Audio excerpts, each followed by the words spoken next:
Turkiyadagi vatandoshlardan so'rovnoma o'tkazamiz. O'zbekistonda yashash yaxshimi yoki Turkiyada yashash yaxshimi? Videoga like bosib, podpiska bosib tarqatib qo'yamiz. Qani ketdik. Turkiyada yashash yaxshimi yoki O'zbekistonda yashash yaxshimi? Realni. Menimcha Turkiyada yashash yaxshi, chunki возможности juda ham ko'p. Bir umr yashashga imkoniyat berildi sizga yoki Turkiya yoki O'zbekiston, qaysi birini tanlagan bo'lardingiz? Turkiyani уже tanladim men. Berilish shart emas. 100% Turkiya, chunki bitta eng katta farqi dengiz bor. O'zbekistonda yashash yaxshimi, Turkiyada yashash yaxshimi? Hozirgi danni времени gapiradigan bo'lsak, Turkiyada yashash yaxshi. Endi men o'zimdan kelib chiqib gapiraman. Men maslahat bermayman hech kimga. Turkiyaga kelinglar, ish topasizlar, boshqa. Men o'zimni temamni gapiraman.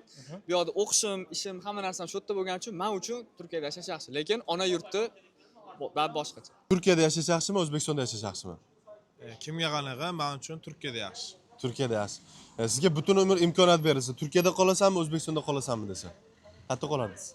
Butun umr qolishga. Qachonlardir baribir ketamiz O'zbekistonga. Lekin bir 40-50 yoshimgacha Turkiyada qolardim. O'zbekistonda yashash yaxshimi, Turkiyada yashash yaxshimi? Shu haqida savol so'rayotgan edik. O'zbekistonda ham o'ziga yarasha yashash tarzi bor. Turkiyada ham o'ziga yarasha yashash tarzi bor.